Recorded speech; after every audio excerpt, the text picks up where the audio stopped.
오늘 사도행전 15장을 읽어가면서 설명을 좀 드리겠습니다.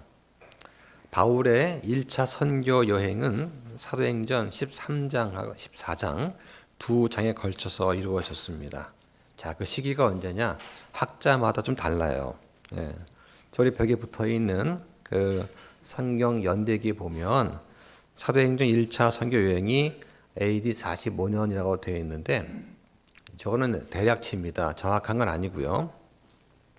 학자마다 조금씩 다릅니다. 자, 지난 시간에 녹화가 좀 안 된 부분이 있어서 사도행전 13장과 14장에 나와 있는 바울이 1차 선교여행 그 장소를 한번 다시 확인해 보고 그리고 나가도록 하겠습니다. 자, 13장에 보면은 이제 바울과 바나바가 1차 선교여행을 떠나게 됩니다. 자, 제일 먼저 안디옥에서 시작이 되죠. 이 안디옥은 이제 시리아의 안디옥입니다. 자, 그리고 이제 실루기아에서 배를 타고 키프로스 섬으로 이동하게 됩니다. 그렇죠? 예. 자, 키프로스에서 처음 복음 전한 곳이 살라미라고 하는 곳이고요. 여기서 곧장 바보라고 하는 장소까지 이동을 하게 됩니다. 이 바보라는 도시에서 총독 서기어 바울한테 복음을 전하고 곧 이어서 밤빌리아에 있는 버가로 이동을 하게 됩니다. 자, 버가를 떠나서 비시디아 안디옥에 도착을 하게 되죠. 그리고 나서는 이제 이고니움으로 이동하게 됩니다. 여기까지가 이제 13장이고 14장에서는 이고니움에서 회당을 중심으로 복음을 전하고 곧 이어서 루스드라하고 더베로 이동하게 됩니다. 자, 루스드라에서 이제 바울이 태어날 때부터 안진병이었던 사람은 고치니까 그 현지 사람들이 바울과 바나바를 신으로 착각하고 주피터하고 머큐리라고 부르면서 희생을 바치는 일이 있었죠. 자, 이거에 대해서 이제 바울이 거절하고 또 책망을 했습니다. 자, 근데 이때 안디옥하고 이고니온에서 유대주의자들이 찾아왔습니다. 그래서 이곳 루스드라까지 와서는 군중을 선동해서 바울을 돌로 치는 일이 생기게 되죠. 자, 그 때문에 바울과 바나바가 이제 더베로 이동을 합니다. 자, 그런 다음에 여기서 이제 다시 거꾸로 돌아가는 여정이 시작이 됩니다. 루스드라에서 이고니움으로, 그 다음에 비시디아 안디옥으로 다시 또 갑니다. 그러면서 한번 선교했던 도시들을 재차 방문하면서 제자를 격려하게 되죠. 자, 그 다음에 이제 밤빌리아의 버가로 갔다가 그리고 이제 아달리아로 가서 여기서 배를 타고 시리아 안디옥으로 다시 돌아가게 됩니다. 자, 이 사도행전 이제 15장을 할 텐데요. 이 15장은 사도행전뿐만 아니라 교회사 전체에 아주 중요한 그런 의미를 가지고 있습니다. 그래서 예수님께서 주신 그 위임 명령에 따라서 복음이 예루살렘 또 유대 사마리아를 거쳐서 땅 끝까지 전파가 되는 그런 과정에서 반드시 해결되어야 될 문제가 하나 있었어요. 뭐냐면 그러면 이방인들이 구원을 받기 위한 무엇을 해야 되는가? 이방인들이 구원 받으려면 꼭 유대주의자들이 주장하는 것처럼 할례를 받아야 되는가? 또는 받지 않아도 되는가 하는 문제가 이제 중요한 문제가 되었습니다. 다시 말하면 구원받기 위해서 믿음만으로 되는가 아니면 어떤 율법 행위가 있어야 하는가 하는 문제죠. 자, 이 문제를 지금 15장에서 다루고 있는 중요한 장이 되겠습니다. 자, 먼저 1절을 보도록 하겠습니다. 유대로부터 내려온 어떤 사람들이 형제들을 가르치며 이르되 너희가 모세의 관례대로 할례를 받지 아니하면 구원받을 수 없느니라 하므로. 자, 유대는 이제 예루살렘이죠. 자, 여기서 내려온 어떤 사람들, 즉 유대주의자들입니다. 자, 누구냐면 유대교적 전통, 즉 할례를 받고 그리고 여러 가지 의식법을 지키는 이런 분파에 속한 사람들이에요. 자, 이들은 예루살렘에서 온 유대인들이었습니다. 자, 이들에 대해서 밑에 5절에 보면 바리새파였다가 개종한 사람들이라고 합니다. 자, 이 사람들은 유대교에서 개종해서 복음을 받아들인 그런 사람들입니다. 그런데 불구하고 여전히 유대의 전통에 대해서 큰 자부심을 갖고 있던 그런 사람들이에요. 그러니까 이방인 개종자들도 구원받으려면 먼저 할례를 받고 모세 율법을 지킨 다음에 구원을 받을 수 있다. 이런 말을 유포를 한 거예요. 그러면서 안디옥하고 이 갈라디아 지방에 있는 그리스도인들을 혼란에 빠뜨리게 됩니다. 유대교에서 기독교로 넘어왔을 때, 또는 개신교에서 침례교로 넘어올 때는 어떻게 됩니까? 다 기존의 것을 버리고 와야 돼요. 버리고. 그런데 이전에 있던 어떤 전통, 관습을 그대로 가지고 오는 겁니다. 그러면 이제 혼란을 야기시키게 되는 거예요. 그러니까 개신교가 천주교에서 나왔지만 천주교 가지고 여러 가지 의식적인 행동들을 많이 갖고 나왔잖아요. 그러니까 분명히 신약 교회를 해야 되는데 구약식 교회를 하는 잔재들이 많이 남아 있는 거예요. 자, 그럼 이거에 대해서 옳지 않다 싶어가지고 그럼 동네 침례로 왔어요. 그럼 어떻게 됩니까? 기존의 것은 다 버리고 와야 되잖아요. 근데 이게 못 버리는 겁니다. 못 버리고 좋은 것은 갖고 나오는 거예요. 이게 사람의 본성인 것 같아요. 자, 그러다 보니까 이제 독립교회, 침례교회, 이제 기존 형제들하고 새로운 사람들하고 충돌하는 그런 문제가 생기게 됩니다. 자, 여기 나오는 유대주의자는 어떤 사람들이냐? 성도의 자유를 빼앗으려고 했던 그런 사람들이에요. 그래서 갈라디아서 2장 4절에 보면 알지 못하는 사이에 들어온 거짓 형제들 때문이라 고 하면서 그들이 어떤 일을 했느냐? 그리스도 예수님 안에서 우리가 누리는 이 해방의 자유를 엿보아서 우리를 속박하려 하였다 하는 말이 나오는 것이죠. 자, 지금 요 15장하고 갈라디아서 2장하고 같은 맥락이 됩니다. 자, 유대인한테는 할례가 아주 중요한 그런 의미가 있습니다. 할례를 받지 않으면 언약의 백성에서 끊어진다고 생각한 거예요. 이게 창세기 17장 14절에 나오는 그 언약이 있죠. 자, 근데 그것은 구약일 때만 그렇습니다. 신약 시대에는 할례가 언약 백성이 되었다는 외적인 표시이지 사람의 혼을 구원하는 데는 아무런 유익이 되지 못하는 거예요. 그래서 신약 시대에는 뭐가 있습니까? 유대인이 있고 이방인이 있고 그리고 교회라고 하는 하나의 새로운 백성이 생겨났습니다. 자, 지금도 세상에는 이 세 가지 백성밖에 없는 거예요. 유대인이 있고 이방인이 있고 교회가 있는 거예요. 자, 당시 예루살렘 교회는 어떠했느냐? 여전히 기존의 유대교적인 틀을 벗지 못하고 있습니다. 그래서 성도들한테 믿음 플러스 율법의 행위를 요구하고 있었습니다. 예수님께서 이러한 유대인과 이방인 사이에 중간의 분리벽을 다 허무셨는데 이거를 지금 다시 쌓으려고 하는 거예요. 그러면서 자신도 지기 힘들었던 그런 짐, 즉 할례의 그 무거운 짐을 이방인한테 지우려고 했어요. 그러면서 뭘 주장하느냐?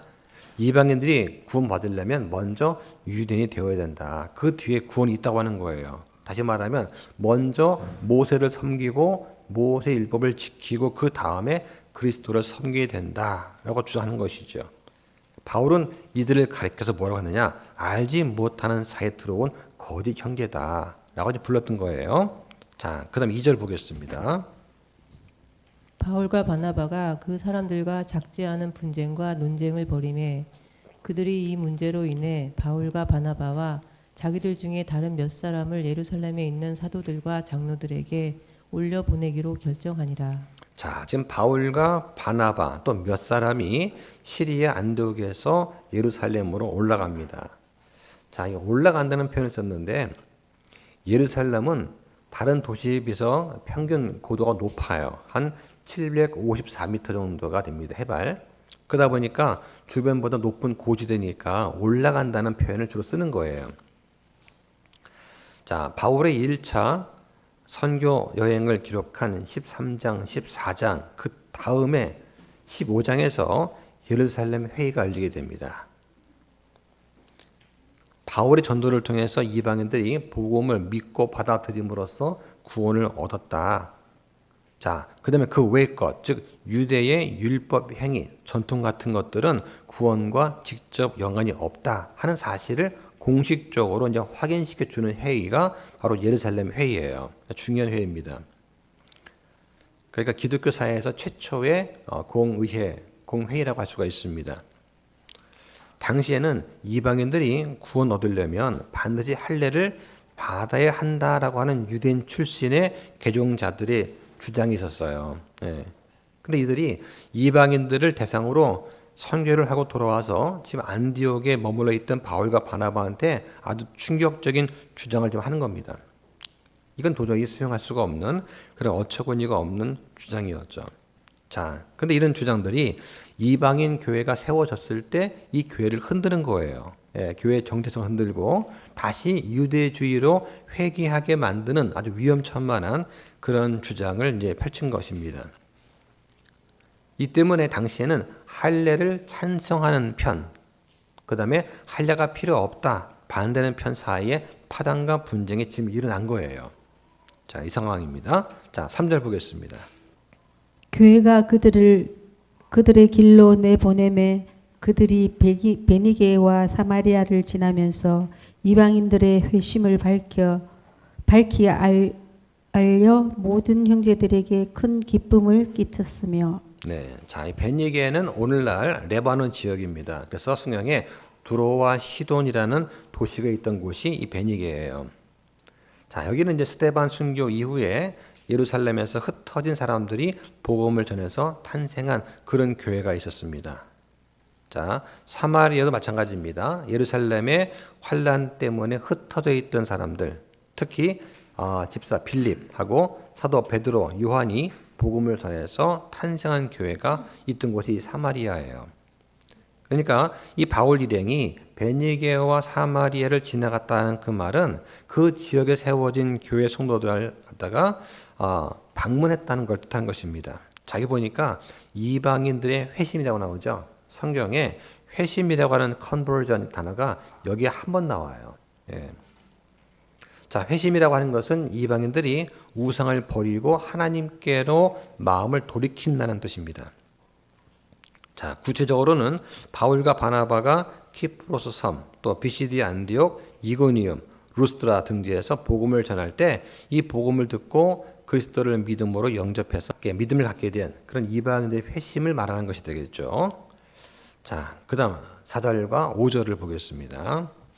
그들이 예루살렘으로 와서 교회와 사도들과 장로들에게 영접을 받고 하나님께서 자기들과 함께 행하신 모든 일을 밝히 말하였으나 바리새인들의 분파에 속한 어떤 믿는 자들이 일어나 이르되 저들에게 할례를 행하고 모세의 율법을 지키라고 명령하는 것이 필요하다 하니라. 네, 말은 이렇게 점잖게 나왔지만 아주 지금 격론한 그런 논쟁이 벌어지고 있는 것입니다. 그래서 약 4차례에 걸쳐서 회의를 하게 됩니다. 먼저 4절에 먼저 환영, 영접을 하죠. 네, 그 다음에 갈라디아서 2장 2절에 보면 바울과 주요 리더들이 서로 만나요. 그리고 이제 여기 15장 5절 6절에서 유대주의자들의 주장을 한번 들어보는 공적 모임을 갖습니다. 그리고 또 6절에서 공개 토론을 하는 그런 장면이 있어요. 그러니까 총 한 4차례 회의를 한다고 생각하시면 될 것 같습니다. 자, 이 바울과 바나바가 돌아와서 이방 선교에 대한 보고를 지금 하죠. 그러니까 여기 참석했던 바리새인 분파에 속한 그 신자들한테 이방인 할례 문제를 제기하게 만드는 그런 동기가 된 거예요. 예.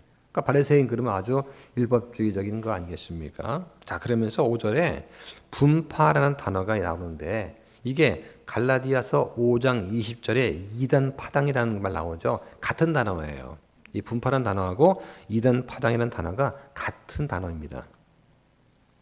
그러니까 예수님께서 다 허물어 버리신 유대인과 이방인 사이의 벽을 다시 세우려고 하는 그런 어리석은 행동을 이제 하고 있는 거예요. 이것 때문에 지금 갈등이 일어났다 보면 되겠습니다. 자, 6절부터 9절까지 보겠습니다. 사도들과 장로들이 이 일을 깊이 생각해 보려고 함께 왔는데 많은 논쟁이 있고 나서 베드로가 일어나 그들에게 이르되 사람들아 형제들아 너희가 아는 바와 같이 이방인들이 내 입을 통해 복음의 말씀을 듣고 믿게 하려고 하나님께서 매우 오래전에 우리 가운데서 나를 택하셨고 또 마음을 아시는 하나님께서 우리에게 성령님을 주신 것 같이 그들에게도 주사 그들에 대해 정언하셨으며 믿음으로 그들의 마음을 정결하게 하사 우리와 그들 사이에 아무 차별도 두지 아니하셨느니라. 예, 믿음으로 그들의 마음, 그들은 누굽니까? 이방인이죠. 자, 지금 이제 기독교 최초의 공식적인 공의회 예루살렘 회의가 지금 이제 시작이 됩니다. 신학이 완전히 정립되지 못한 그 당시에 사도들 사이에서도 그럼 과연 이방인이 구원받으려면 할례를 받아야 되는가 또는 필요가 없는가에 대해서 일치된 견해가 없었던 상태예요, 지금. 예, 그러니까 교회가 한자리에 모여서 이 문제를 조사하고 의논해서 결의할 필요가 있었습니다. 자, 사도 베드로가 6절부터 11절까지 이제 먼저 하나님께서 자신을 통해 이방인들한테 하신 일들을 쫙 설명을 합니다. 그러면서 7절에 하나님께서 자신을 이방인에게 복음을 선포하는 자로 세우셨다. 예, 그러면서 베드로가 봤던 환상 있죠. 예, 그래서 베드로는 부정한 동물을 먹지 않겠습니다. 했는데 하나님께서 3번이나 같은 환상을 보여주시면서 잡아먹으라 했던 것이 나오죠. 자, 그 다음에 이제 성령님께서 이방인 고넬료의 집으로 가라고 하셨던 그 명령을 또 회상하게 됩니다. 자, 원래 베드로는 유대인들의 사역자였어요. 예, 근데 아직은 바울이 본격적으로 활동하기 전이었기 때문에 먼저 베드로가 하게 됐죠. 자, 그 다음에 이제 사마리아 사람들한테 전도를 하고 그 뒤에 이방인 고넬료한테도 전도를 하게 됩니다. 자, 그 과정에서 이방인과 베드로가 함께 식사를 했다, 어울렸다고 하는 그 이유로 유대인들의 비난을 받게 되고 베드로가 또 해명을 하는 그런 일이 있었습니다. 이게 11장에 나왔죠. 자, 그러면서 이제 실제로 보면 이방인들이 내 입을 통해 복음의 말씀을 듣고 믿게 하려고, 그러니까 이방인 고넬료는 어땠느냐? 율법을 지킨 것이 아니라 순전히 복음을 믿음으로 구원을 받았다고 하는 거예요. 예. 자, 그래서 8절에 하나님께서 거듭난 이방인들에게도 성령을 주셨다. 이게 고넬료 사건을 통해서 직접 체험을 하게 됩니다. 예. 그러면서 하나님께서는 사람의 마음을 살피신다. 근데 이들이 구원받지 않았으면 분명히 성령님을 받지 못했을 것이다. 그런데 구원을 받았다. 그 증거가 성령님을 받은 것으로 이제 얘기를 하고 있는 것이죠. 자, 10절과 11절 보겠습니다. 그런데 이제 너희가 무슨 까닭으로 하나님을 시험하여 우리 조상들이나 우리가 맬 수 없던 멍에를 제자들의 목에 두려 하느냐? 오직 우리는 그들과 마찬가지로 주 예수 그리스도의 은혜를 통해 구원받는다는 것을 믿노라 하니라. 자, 여기 보니까 시험한다는 단어가 나오는데 시험이라는 단어가 성경에 여러 가지가 있어요. 그러니까 프로브, 그래서 입증한다는 뜻도 있고 템프트, 유혹하는 뜻도 있어요. 유혹하다. 또는 테스트도 있습니다. 여러 가지 사용되는데 지금 여기 같은 경우는 하나님을 시험한다는 단어가 템프트라는 단어가 사용이 되어 있어요. 자, 이게 왜 시험이냐? 예, 한번 보겠습니다. 자, 앞에서 이제 9절과 11절에 보면 하나님께서 이방인과 유대인의 구분을 없애셨어요. 예. 예수님께서 오셔서 이런 규정을 다 철폐하십니다. 자, 그래서 유대인도 이방인처럼 주님의 은혜로 믿음으로 구원을 받는 거예요. 그러니까 이방인들한테서 어떤 율법의 행위, 할례라고 하는 멍에를 치워야 됩니다. 자, 근데 이게 왜 멍에냐? 할례를 행하는 것 자체는 큰 어려운 건 아니에요. 문제는 할례가 상징하는 게 있습니다. 할례는 모세 율법대로 모든 것을 지키겠다라고 하는 그런 걸 상징하는 거예요. 그러니까 유대인한테도 이 할례 율법은 참 감당하기 힘든 그런 것이었습니다. 한 가지 행동이 아니라 모세 율법 전체를 내가 지키겠다고 하는 걸 상징하는 게 할례이기 때문에. 그러니까 유대인들은 자신들이 할례와 율법을 가지고 있는 민족이다 하는 자부심도 있었지만 그 이면에 뭐가 있었냐? 이거를 제대로 감당하지 못해서 힘들어하고 괴로워하는 그런 어려움이 있었어요. 이걸 멍에라고 하는 것입니다. 그러니까 율법은 멍에예요. 속박입니다. 이거를 그리스도께서 멍에를 치워주신 거죠. 자, 그런데 지금 어떻습니까? 유대인들이 이방인 그리스도인한테 할례와 율법 준수를 강요하는 거예요. 이것은 멍에를 다시 씌우는 그런 행위고 이것은 율법의 멍에에서 자유케 하려고 독생자 예수 그리스도를 십자가에 내주신 하나님을 시험하는 행위다. 이게 바로 하는 것입니다. 그러면서 11절에 은혜로 구원에 주어지는 것은 유대인이나 이방인이나 똑같다. 아무 차이가 없다 하는 것을 좀 강조하고 있는 것입니다. 자, 12절 보겠습니다. 그때에 온 무리가 조용히 하고 바나바와 바울이 하나님께서 자기들을 통해 이방인들 가운데서 어떤 기적들과 이적들을 행하셨는지 밝히 말하는 것을 듣더니 자, 지금 이제 베드로가 말을 다 마치자마자 거기 있던 온 무리가 좀 조용해진 겁니다. 그리고 사람들은 이 베드로에 이어서 일어난 이 바나바와 바울의 선교 보고를 듣고 있습니다. 바나바 바울이 선교 유행을 보고하는데 12절 단 한 절로 끝나요. 키프로스 섬에서 전도한 이후에 계속해서 바울이 바나바보다 앞섰거든요. 지금은 이제 순서 바뀌었습니다. 왜냐하면 예루살렘 그 회의에서는 아직은 바울보다는 바나바가 더 유명한 인물이에요. 그러니까 바나바가 말을 더 많이 하는 것이 청중들한테 더 효과적이었겠죠. 그럼 누가는 지금 그래서 바나바를 앞세워서 지금 이제 말하고 있습니다. 자, 13절과 4절 보겠습니다. 그들이 말을 마치고 잠잠히 있는 뒤에 야고보가 응답하여 이르되 사람들아 형제들아 내 말에 귀를 기울이라. 하나님께서 이방인들 중에서 자신의 이름을 위해 한 백성을 취하려고 처음부터 그들을 찾아가신 것을 시몬이 밝히 말했는데. 네, 자 여기 나오는 야고보는 예수님의 동생 야고보입니다. 자, 그래서 하나님께서 이방인들 중에 처음으로 자신의 이름을 위한 한 백성, 이게 교회예요. 이 교회를 취하시려고 처음으로 고넬료 가정을 찾아가신 것을 시므온, 즉 베드로가 밝히 말했다라고 하는 것입니다. 자, 이제 13절부터 21절까지는 예루살렘 공의회의 의장이라고 할 수 있는 야고보의 결론적인 부분이 이제 기록이 되어 있습니다. 자, 여기 나온 야고보는 예수님의 동생입니다. 그리고 야고보서의 저자라고 하는 것이죠. 이 야고보는 예수님께서 생전 가실 때는 믿지 않았어요, 예수님을. 그러다가 예수님께서 돌아가신 다음에 부활하셨을 때 아마 그때 신자가 된 걸로 보입니다. 그래서 이제 야고보서의 저자가 누구냐 하는 것에 대해 여러 가지 설이 있어요. 보통 사도 야고보다 아니면 이 예수님의 동생 야고보다 두 가지 설이 다 있습니다. 자, 야고보서가 기록된 시기가 우리 성경책에 보면 AD 45년으로 되어 있어요. 그리고 사도 야고보를 죽인 헤롯 아그리파 1세가 죽은 때가 AD 44년입니다. 단순하게 이렇게 계산해 보면 사도 야고보가 순교한 것은 야고보서의 기록 연대보다 앞선 AD 44년 그 이전의 시기예요. 봤을 때는 이제 사도 야고보라기보다는 예수님의 동생 야고보의 확률이 더 높다고 또 볼 수 있겠죠.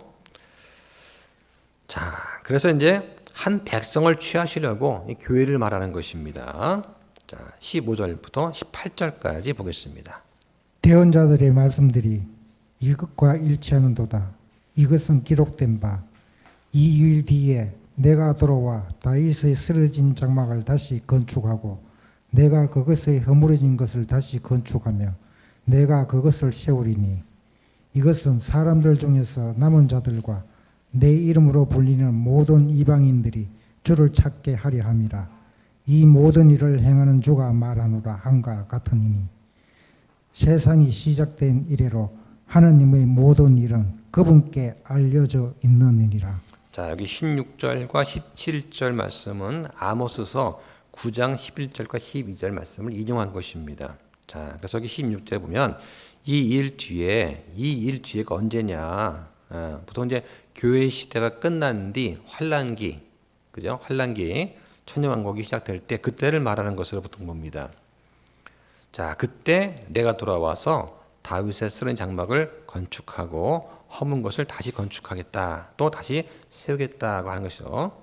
자, 17절에 보면은 사람들 중에서 남은 자들, 그러니까 당시 이제 환란기 지나가면서 지구상의 인구 3분의 2가 죽은 후에 남아있는 사람들, 이 사람들과 내 이름으로 불리는 모든 이방인들이 주를 찾게 하려 합니다. 라고 하는 것입니다. 이게 아모스서 9장 11절과 12절 인용한 것입니다.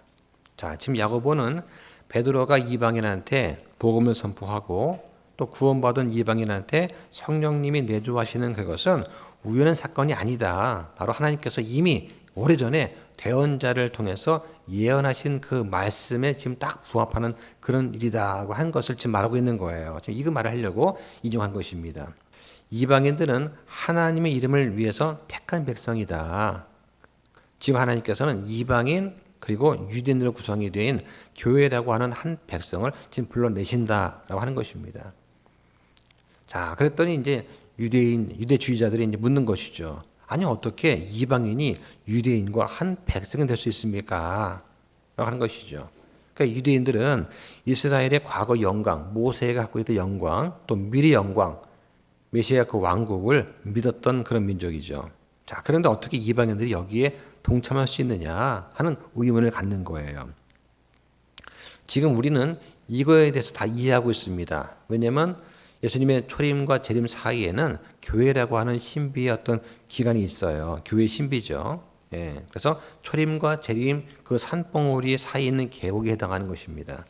그런데 그러니까 우리는 다 알아요. 그렇죠? 그러니까 지금은 유대인 이방인 할 것 없이 구원받으면 전부 다 한 교회로 들어가는 것입니다.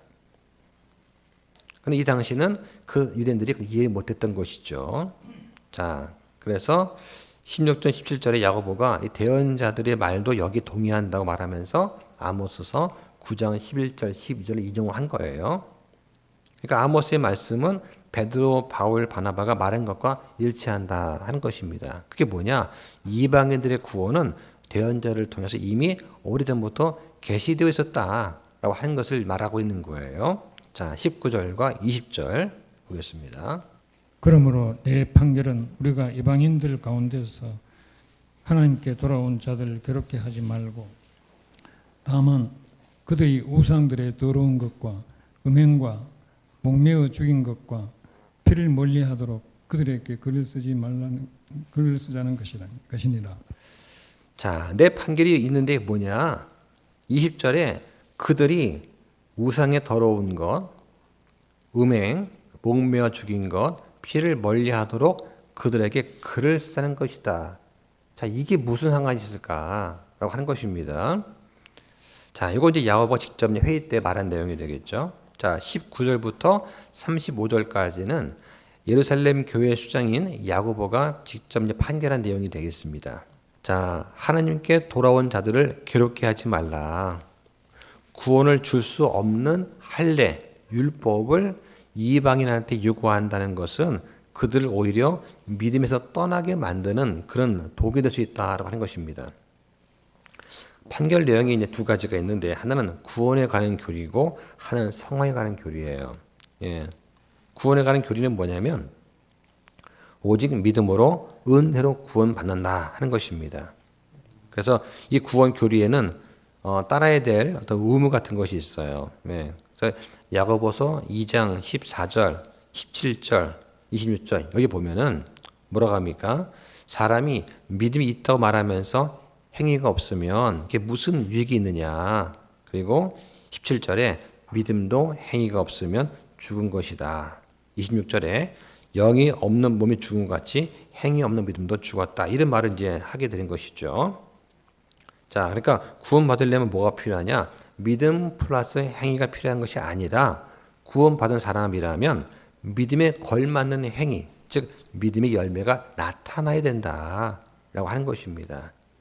그러니까 우리는 어떻게 믿습니까? 야고보서에서 말하는 그 행위는 뭐냐? 구원받은 사람들이 자기의 믿음을 일해서 드러내는 것, 빌립보서 말씀처럼 일해 드러내는 그런 차원에서의 행위지 구원받기 위한 행위는 아니다라고 보는 거예요.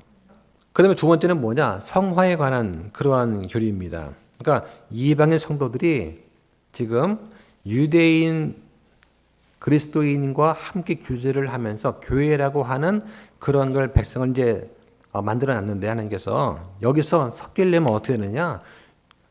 이방의 성도들이 간증을 잃지 않기 위해서는 지켜야 될 네 가지가 있다라는 것이죠. 이게 뭐냐?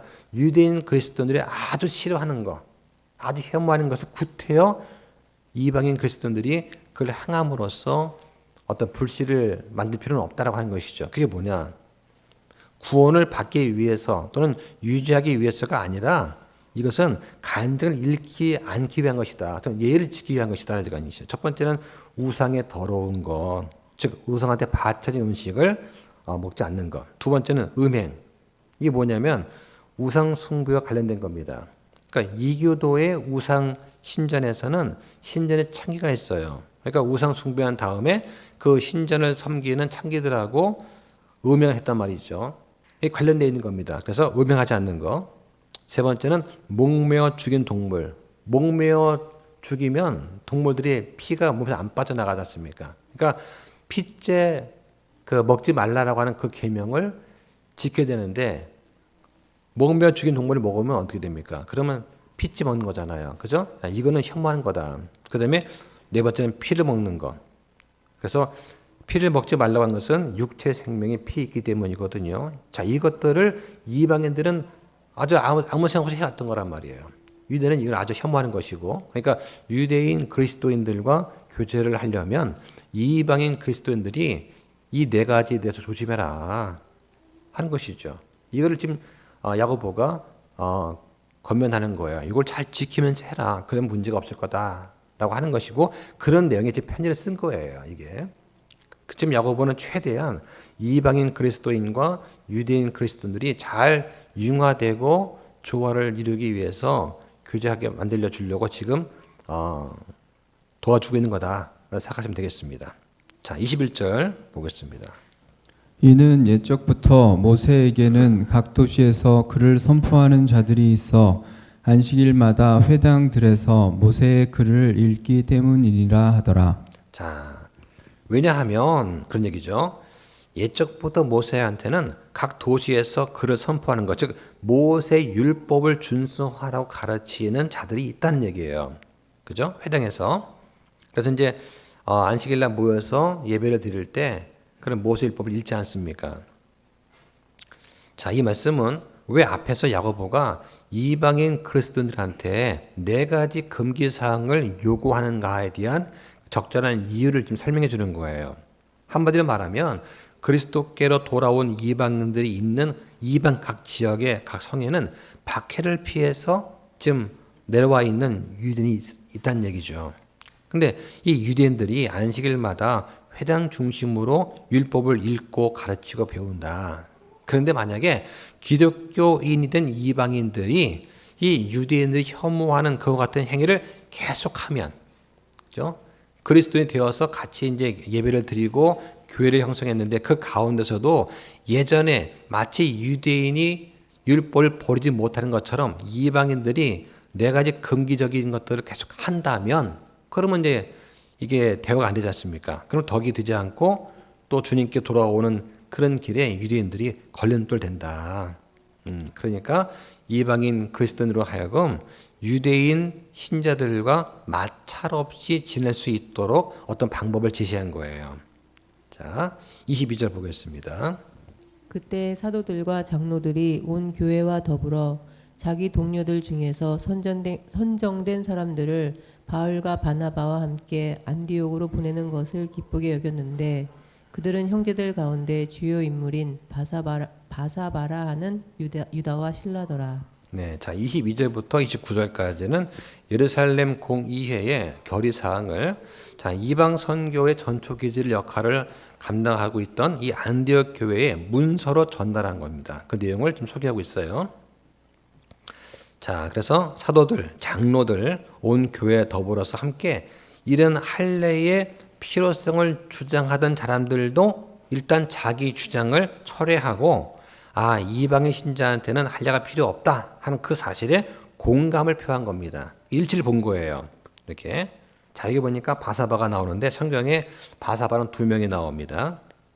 바사바는 바요나 시몬처럼 요나의 아들 시몬처럼 사바의 아들이라는 표현이에요. 바사바가. 자, 그래서 여기 22절에 바사바란 유다가 나오고 사도행전 1장 23절에 바사바라고도 하고 별명은 유스도인 요셉이 나와요. 예, 동명이인입니다. 자, 실라는 바울이 2차 선교 여행을 떠날 때 동행했던 그런 인물입니다. 그래서 신라의 원래 이름은 실루아노스인데 바울은 이 신라를 실루아노라고 소개를 했습니다. 이 신라가 베드로 전후서를 전달했던 그런 인물이기도 하죠. 자, 또 보겠습니다. 23절과 4절입니다. 너들이 그들 편에 이렇게 편지를 쓰니라. 사도들과 장로들과 형제들은 안디옥과 시리아와 길리기아에 있는 이방인들에 속한 형제들에게 문안하노라. 우리에게서 나간 어떤 자들이 말들로 너희를 괴롭게 하고 너희 혼을 뒤엎으며 이르기를 너희가 반드시 할례를 받고 율법을 지켜야 한다 하였다는 말을 우리가 들었으나 우리는 그들에게 그런 명령을 준 적이 없으므로. 자, 지금 예루살렘 공의회의 결의안을 문서로 받는 대상이 누구냐? 안디옥과 시리아와 길리기아 살고 있는 이방 형제들입니다. 그래서 24절에 우리에게서 나간 어떤 자들, 이 나갔다라고 하는 것이 파송된 것이 아니고 쫓겨난 거예요. 그러니까 예루살렘 교회와 무관하게 자의대로 이탈한 사람들입니다. 자기의 편견에 따라서 자의적으로 잘못된 교리를 유포하면서 탈퇴한 그런 사람들을 말하는 거예요. 그들이 너희를 괴롭게 하고 혼을 뒤엎었다. 그러니까 안디옥 지역에 있는 그리스도인들의 마음을 혼란스럽게 해서 할례를 받는 것이 옳은 것인지 받지 않는 게 옳은 것인지 제대로 판단을 못하도록 만든 거예요. 지금까지는 오직 믿음으로 구원받는다 배웠는데 갑자기 행위가 필요하다고 하니까 심리가 어떻겠습니까? 속에 뒤집어지는 거죠. 자, 그 상황이라는 얘기예요. 자, 25절과 6절 보겠습니다. 한 마음으로 모여서 선전된 사람들을 우리가 사랑하는 바나바와 바울과 함께 너희에게 보내는 것이 좋다고 생각하였는데 그들은 우리 주 예수 그리스도의 이름을 위해 생명의 위험을 무릅쓴 사람들이니라. 자, 한 마음으로 모였습니다. 이방인의 구원을 위해서 할례를 받지 않아도 된다는 그 소식을 전하는 그 일을 바나바와 바울 또 몇 사람으로 결정하는 일에 모두가 한 마음이 된 거예요. 자, 이 바나바와 바울이 자기 생명을 아끼지 않을 정도로 귀하게 여긴 게 뭐냐? 바로 예수 그리스도의 이름이다 하는 것입니다.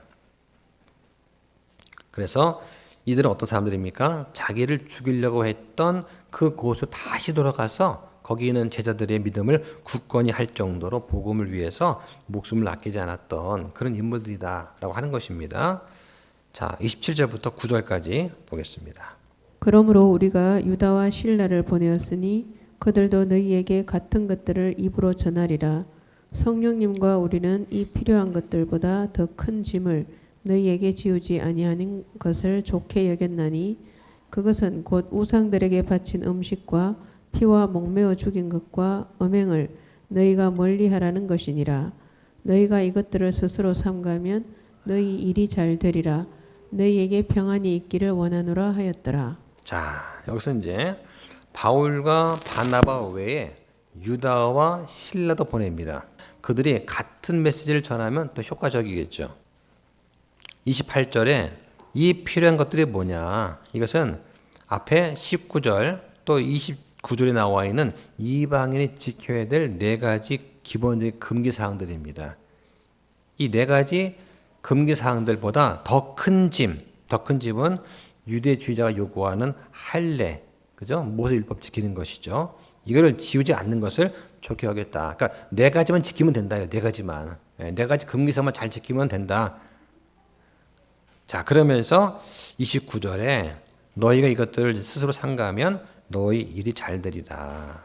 그러니까 금기사항부터 자기 스스로를 잘 지키면 잘 될 거다라고 하는 얘기인데 여기 보면 이제 일이 잘 되리다가 영어 성경에 보면 ye shall do well 이래요. 그러니까 너희들은 잘 행하게 될 것이다 이 뜻입니다. 자, 30절과 31절 보겠습니다. 이렇게 그 사람들이 헤어진 뒤 안디옥으로 가서 무리를 함께 모으고 서신을 넘겨주니 그들이 그것을 읽고 그 위안의 말로 인해 기뻐하였더라. 자, 기뻐했다는 말은 뭐냐? 자유를 얻게 됐다는 거예요. 자유를 얻게 되었다. 아, 큰 무거운 짐 안 져도 된대. 기뻤다는 얘기죠. 그래서 30절에 무리를 함께 모았다. 그러니까 안디옥에 도착한 바울 일행이 안디옥 교회에 온 무리를 다 소집한 겁니다. 그리고 전달한 거예요. 왜냐하면 할례를 행할까 말까 하는 그 문제는 구원을 받느냐 못 받느냐와 직결되기 때문에 아주 중요한 문제였습니다. 그래서 자신들이 할례 문제로부터 자유로워졌다는 그 결정, 즉 모세 율법을 지키지 않아도 된다는 이 결정은 안디옥 교회 성도한테 더할 나위 없는 기쁨을 가져다 준 거예요. 예. 유대인들이야 어릴 때부터 그것을 듣고 자랐기 때문에 뭐 낯설지 않겠죠. 근데 이방인들은 처음 듣도 보도 못한 것을 행하라고 하면은 얼마나 당황하겠습니까? 자, 이방인이 그리스도인이 되기 위해서 할례가 이제는 불필요하다. 그리고 다른 유대인들과의 관계 또 믿음의 바른 성장을 위해서 4가지 금기 사항만 잘 지키면 된다라고 하는 그 편지의 내용이 안디옥 교회 성도한테는 큰 위로가 된 거다. 아, 그 정도는 할 수 있지 우리가 라고 하는 거예요. 자, 32절부터 5절까지 보겠습니다.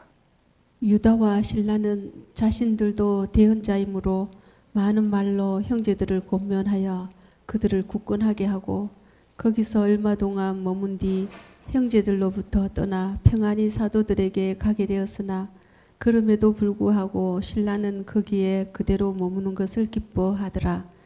바울과 바나바도 안디옥에 머물며 다른 많은 사람들과 함께 주의 말씀을 가르치고 선포하니라. 자, 여기 34절에 있는 말씀, 요거는 현대 역본에는 없습니다. 킹림 성경에만 있어요. 자, 유다와 신라는 대언자였습니다. 대언자. 여기서 말한 대언자는 미래의 일을 예언하기보다 성도들을 세우고 권면해서 위로하는 직분으로서의 대언자 역할을 했다라고 보시면 될 것 같아요. 자, 그 다음 36절부터 40절까지 보겠습니다.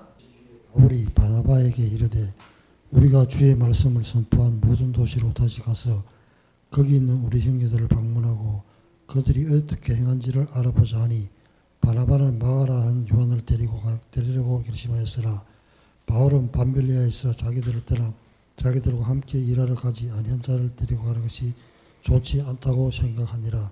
그들 사이에 다툼이 격렬하며 그들이 서로 갈라져서 떠났는데 이렇게 바나바는 마가를 데리고 배를 떠나 기프로스로 갔고 성지들이 바울을 하나님의 은혜에 맡김에 그는 신라를 택한 뒤 떠나서 시리아와 길리기아를 지나가며 교회들을 굳건하게 하니라. 네, 자 여기 37절에 보면은 이제 바나바는 마가라는 이름의 요한, 그러니까 바나바의 조카죠. 조카를 데리러 가려고 결심을 했습니다. 자, 근데 바울은 반대를 한 거예요. 네. 자, 이게 바울이 반대를 함에도 불구하고 바나바는 마가를 데리고 가려고 했습니다. 또 한 가지는 이 바나바가 좀 포용력이 많고 다른 사람을 잘 이해하고 배려하는 그런 바나바의 독특한 성품 때문이기도 한 것입니다. 아마 이 바나바는 MBTI가 2로 시작할 거예요. 2. 예, 그러니까 엑스트로버전, 외향형입니다. 외향형. 에너지가 바깥으로 쭉 뻗는 스타일이죠. 근데 바울은 인트로버전이에요. MBTI가 I예요. 그러니까 내향적입니다. 예, 내향적이라는 것은 이제 대인 관계가 이제 넓지 못하고 깊은 거예요. 깊이 있는 관계를 중시하는 겁니다. 그러니까 바울은 상황이 어려울 때 어려움을 함께 나누지 못하고 자기의 편의에 따라서 선교지에서 무단 이탈한 이 마가 요한에 대해서 불신이 컸겠죠. 그러니까 또다시 그런 사람을 데리고 선교지를 갈 수가 없다라고 생각을 한 겁니다. 한 번 아니면 아닌 거죠. 이게 이제 바울의 성격적인 특징 같아요. 이런 사람한테 다시 돌이킨다는 것은 많이 힘듭니다. 그런 사람은 분명히 또다시 환란이 기다리고 있는 상황에 또 처하게 되면 예전처럼 똑같이 또 현장을 탈퇴하거나 버리고 독단 행동을 할 수도 있지 않겠는가라고 하는 바울의 어떤 판단 때문일 수도 있을 것 같습니다. 그러니까 바나바한테 있어서 마가를 데리고 가는 것은 단지 그냥 마가 하나를 더 데리고 경험도 쌓게 하고 가르쳐 주려고 하는 그런 정도의 대수롭지 않은 그런 문제일 수도 있습니다. 바울한테는 뭡니까? 동역자로 가는 거거든요. 동역자로. 예. 예, 그 자기 몫을 해내기를 기대하는 그런 게 있을 것 같아요. 그러니까 반복적이면서 지속적인 신뢰감이 없는 사람과 또 부딪혀야 된다는 그 부담감이 바울한테는 아마 있었을 거예요. 자, 39절에 그래서 이제 갈라져서 바울과 바나바가 어떻게 합니까? 키프로스를 가게 됩니다. 그러니까 선교 여행이 두 개로 나눠지게 되는 거예요. 예. 그리고 이제 바울은 선교 여행 떠날 때 이 키프로스를 거치지 않고 다른 길로 가게 됩니다. 자, 그런데 이제 사도행전에서 더 이상 바나바와 마가 이야기는 나오지 않습니다. 이 위대했던 사도 바울, 또 나중에 마가복음을 기록했던 이 마가, 성장한 마가 배우에는 바나바와 같은 이런 관용의 사람이 있었다고 하는 것이죠. 그러니까 바나바도 하나님께서 예비하신 그러한 선택한 사람이라는 것을 알 수가 있을 것 같습니다. 자, 그렇게 해서 여행을 떠나게 되죠. 자, 이제 사도행전 15장 36절부터 18장 22절까지는 바울의 2차 선교 여행이 기록이 됩니다. 학자 따라 좀 차이는 있지만 2차 선교 여행이 언제부터냐? AD 49년부터 52년까지 한 3년간 된다라고 보는 학자가 좀 많습니다. 그리고 그 거리도 1차 선교 여행의 2배가 넘는 4,500에서 6,000km를 다닌 걸로 이제 기록이 됩니다. 그러니까 바울이 사역한 지역도 1차 여행보다 2차가 훨씬 더 광범위합니다. 또 지도에 보시면 지도도 엄청 광범위하죠. 예. 자, 그래서 그 여행 내용도 가장 많은 4장에 걸쳐서 이제 기록이 됩니다. 자, 다음부터는 이제 2차 선교 여행에 대해서 또 알아보면 좋겠습니다. 자, 여기까지 하겠습니다.